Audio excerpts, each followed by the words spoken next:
My vlog. And Emoja and Guac and RC.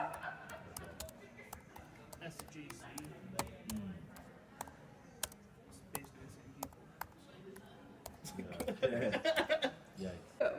So at the beginning of this experiment, my average words per minute was 58.2674 out of 50 trials. And at the end of the 3 weeks, after a lot of practicing and testing 5 times, my ending average jumped over about 6 words per minute with 64.6437 at the ending.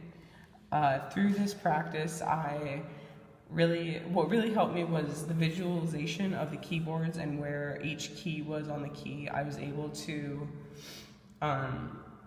see like the visual map inside my head, and just instead of thinking about where my fingers would go, my fingers would just go to the keys.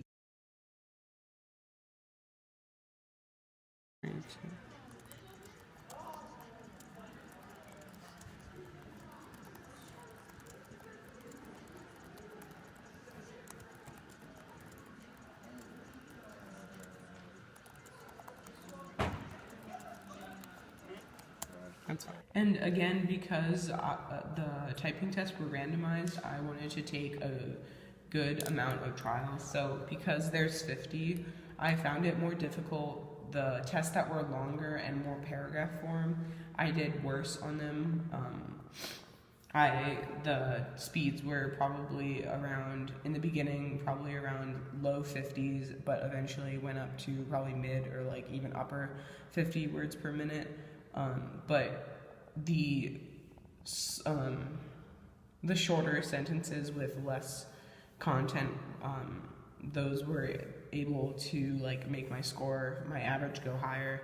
I think during the second trial, I think I hit 76 words per minute, and then in the third trial, there was one take where I did 80 words per minute, and those were both on like a test that was less than 3 sentences long. So you can really see that going 80 words per minute versus like 50 on a longer paragraph really helps. So I was able to make patterns through the visualization inside my head with the keyboard.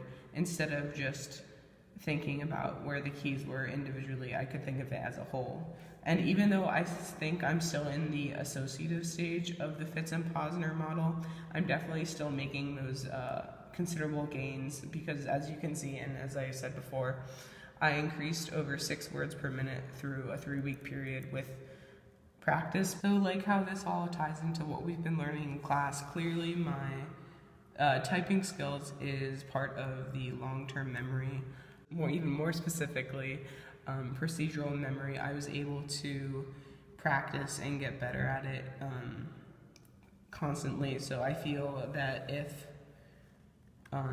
Henry or someone else who has this amnesia, who isn't able to produce new explicit memories, he would be able to eventually and slowly get better at typing speed, just like I did in this experiment.